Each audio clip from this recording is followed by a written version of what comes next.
రేవంత్ రెడ్డి గారికి ముక్కుసూటి ప్రశ్న. ఈ ప్రశ్న మీకు చేరితే మీరు రియలైజ్ కావడానికి ట్రై చేయండి. ఎన్నికల ముందు మీరు ఏమి హామీ ఇచ్చారు? ఆ హామీని మీరు ఒకసారి గుర్తు చేసుకోండి. ఆ హామీ ఇవ్వడానికి కారణం కేవలం పాత ప్రభుత్వాన్ని దించేసి మీరు గద్దెనెక్కడం కోసమా? అబద్ధం చెప్పింటారా? లేకుంటే రాష్ట్ర పరిస్థితి మీకు తెలియదా? రాష్ట్ర పరిస్థితి తెలియనంత మూర్ఖంగా ఉన్నారా? మీరు ఎలక్షన్ టైంలో హామీ చేసేటప్పుడు ప్రస్తుత ఆర్థిక పరిస్థితి గురించి మీకు తెలియదా? తెలుసుకునేంత జ్ఞానం లేదా మీకు? అలాంటప్పుడు మీరు రాజకీయ నాయకులు ఎలా అవుతారు? ఓకే, తెలిసింది అనుకుందాం. తెలిసినప్పుడు ఎలా ప్రామిస్ చేశారు? తెలియకుండా ఎలా మాట్లాడారు? తెలిస్తే ఎందుకు మాట్లాడారు? హామీ చేయలేని పిట్టల దొర లెక్క పెద్ద పెద్ద హామీలు చెప్పేసి ప్రభుత్వంలోకి అధికారం సీఎం కాగానే ఇప్పుడు ప్రజలను గాలికి వదిలేసి, అయ్యా నా దగ్గర డబ్బులు లేవు, పాత ప్రభుత్వాలు అప్పు చేసినాయి అంటే, పాత ప్రభుత్వం అప్పు మీకు తెలియదా? ఎస్, పాత ప్రభుత్వం అప్పు చేస్తుందనే కదా మీకు అధికారం ఇచ్చింది. మిగతా రాష్ట్రాలకు వెళ్ళి తెలంగాణ గవర్నమెంట్ పూర్తిగా అప్పుల్లో ఉందని ఇజ్జత్ చేయకండి. ఓకే, అప్పులు ఉన్నమాట వాస్తవం. ఎస్, అప్పులు అనేది ప్రతి ఉంటాయి, ప్రతి ఇంటికి కూడా అప్పు ఉంటుంది. ఒక వ్యవసాయ కుటుంబానికి అప్పు ఉంటుంది, ఎందుకంటే భూమి ఉంటుంది కాబట్టి. ఇన్ఫ్రా మీద ఖర్చు పెడతారు, వాటరు, బాయ్, ఎడ్లు అనేది ఒకట్లా. ఇప్పుడు పాత గవర్నమెంట్ అప్పు చేసింది అంటే కాళేశ్వరం ప్రాజెక్ట్ కట్టింది, హైదరాబాద్ బ్రిడ్జిలు కట్టింది, ఎన్నో సంక్షేమ పథకాలు చేసింది అంటే అప్పయింది. మీరు ఏం చేశారు కొత్తగా? ఒక్క సంక్షేమ పథకం చెప్పండి, ఒక ఫ్రీ బస్ తప్ప. రేవంత్ ఆయన మార్క్ ప్రకారం ఒక్క సంక్షేమ పథకం చెప్పండి. ఏ సంక్షేమ పథకాలకు డబ్బులు ఎట్లా ఇచ్చిన అరకొర ఇచ్చేస్తున్నారు. ఈవెన్ ఈ రోజు కూడా గవర్నమెంట్ ఎంప్లాయీస్ సాలరీ ఎందుకు ఎట్లా, పూర్తిగా ఎందుకు ఎట్లా? అట్లాగే ఆర్టిస్ట్ కార్మికులు సమ్మె చేయడానికి రెడీగా ఉన్నారు. ఇంత అధ్వాన స్థితికి రావడానికి మీకు మేనేజ్మెంట్ లేదా? మీకు తెలియకపోతే అడగండి, కింద సెక్రటరీని అడగండి. మీ అధికార మంత్రులు ఎటు వెళ్ళిన హెలికాప్టర్లు, ఆడంబరాలు, హంగులు ఎందుకు? మీరు ఢిల్లీకి వెళ్ళినప్పుడు ఎందుకు అవసరం ఏముందంతా? సో నేనేమంటున్నా అంటే, ఆర్థిక పరిస్థితి బాగాలేనప్పుడు మేము మాత్రం ప్రజలు మేము ట్యాక్స్ కడుతున్నాం. వాటర్ బిల్లు, కరెంట్ బిల్లు, ఏ బిల్లు పడితే ఆ బిల్లు మేము కడుతున్నాం కదా. ఆ డబ్బులను ఏం చేస్తున్నారు? సో వీటికి అన్నిటికీ మాకు సమాధానం కావాలి. ఓకే, నేను ఒకటి చెప్తున్నాను. రేవంత్ రెడ్డి చిన్న వయసు, మీరు నమ్ముతారో నమ్మరు, మన్మోహన్ సింగ్, అదే Congress, PV Narasimha Rao 30 years back చేసిన ఆ మంచి పనుల వల్ల మనం ఈరోజు ఇంత ఆర్థిక పరంగా ఇంత బాగున్నాం.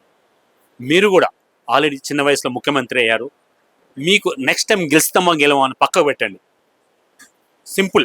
ఈరోజు మన హార్ట్ అటాక్ చనిపోయినాం అనుకోండి, రేవంత్ రెడ్డి గుర్తుపెట్టుకోండి, రేపు ఏం చేస్తే బాగుంటుంది, భావితరాలు బాగుంటారు, మీ పేరు గుర్తుపెట్టే మీ స్వార్థమే అని అంటున్నా.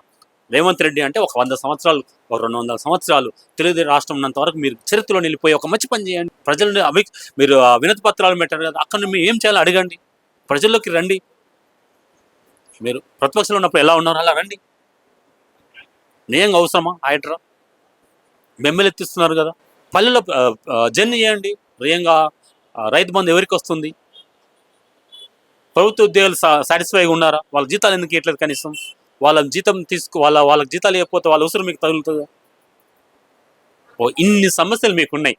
సో కాబట్టి మీరు పద్ధతిగా ఆలోచిస్తూ, ఒక భయం భక్తి దగ్గర పెట్టుకొని, పాత ప్రభుత్వాల యొక్క సీఎంలు ఎలా చేశారు, ఆ చీఫ్ సెక్రటరీ ఎలా చేశారు, వాళ్ళ అనుభవాలను మీరు తీసుకొని రాష్ట్రాన్ని ముందుకు తీసుకెళ్లాలని నేను కోరుకుంటున్నా. రేవంత్ రెడ్డి గారికి ముక్కుసూటి ప్రశ్న. ఈ ప్రశ్న మీకు చేరితే మీరు రియలైజ్ కావడానికి ట్రై చేయండి. ఎన్నికల ముందు మీరు ఏమి హామీ ఇచ్చారు? ఆ హామీని మీరు ఒకసారి గుర్తు చేసుకోండి. ఆ హామీ ఇవ్వడానికి కారణం కేవలం పాత ప్రభుత్వాన్ని దించేసి మీరు గద్దెనెక్కడం కోసమా? అబద్ధం చెప్పింటారా? లేకుంటే రాష్ట్ర పరిస్థితి మీకు తెలియదా? రాష్ట్ర పరిస్థితి తెలియనంత మూర్ఖంగా ఉన్నారా? మీరు ఎలక్షన్ టైంలో హామీ చేసేటప్పుడు ప్రస్తుత ఆర్థిక పరిస్థితి గురించి మీకు తెలియదా? తెలుసుకునేంత జ్ఞానం లేదా మీకు? అలాంటప్పుడు మీరు రాజకీయ నాయకులు ఎలా అవుతారు? ఓకే, తెలిసింది అనుకుందాం. తెలిసినప్పుడు ఎలా ప్రామిస్ చేశారు? తెలియకుండా ఎలా మాట్లాడారు? తెలిస్తే ఎందుకు మాట్లాడారు?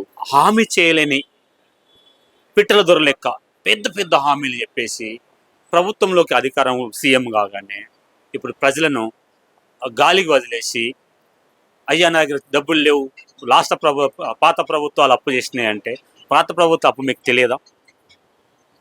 ఎస్, పాత ప్రభుత్వం అప్పు చేస్తుందనగా మీకు అధికారం ఇచ్చింది.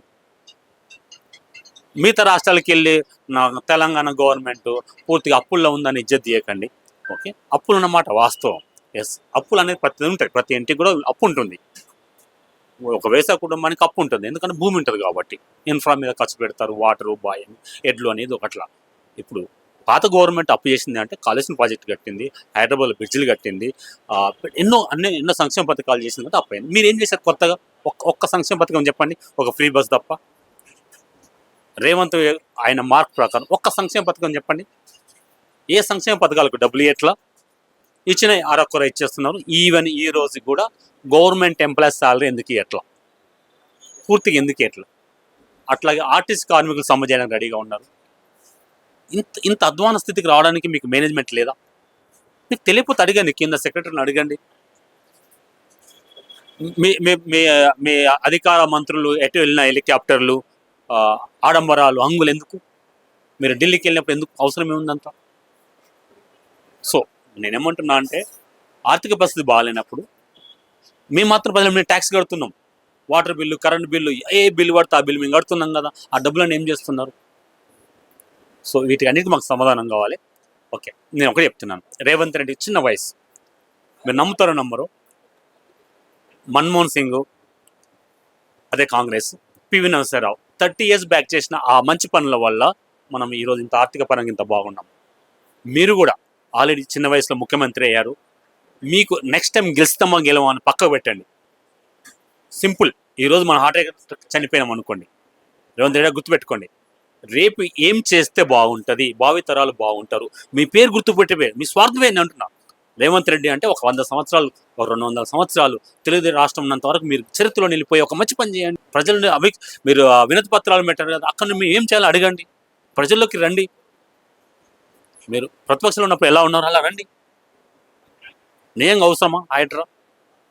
బెంబెలెత్తిస్తున్నారు కదా, పల్లెల్లో జర్నీ చేయండి. నిజంగా రైతు బంధు ఎవరికి వస్తుంది? ప్రభుత్వ ఉద్యోగులు సాటిస్ఫైగా ఉన్నారా? వాళ్ళ జీతాలు ఎందుకు ఇవ్వట్లేదు? కనీసం వాళ్ళ జీతం వాళ్ళకి జీతాలు ఇవ్వకపోతే వాళ్ళ అవసరం మీకు తగులుతుందా? ఇన్ని సమస్యలు మీకున్నాయి. సో కాబట్టి మీరు పద్ధతిగా ఆలోచిస్తూ ఒక భయం భక్తి దగ్గర పెట్టుకొని పాత ప్రభుత్వాల యొక్క సీఎంలు ఎలా చేశారు, ఆ చీఫ్ సెక్రటరీ ఎలా చేశారు, వాళ్ళ అనుభవాలను మీరు తీసుకొని రాష్ట్రాన్ని ముందుకు తీసుకెళ్లాలని నేను కోరుకుంటున్నా.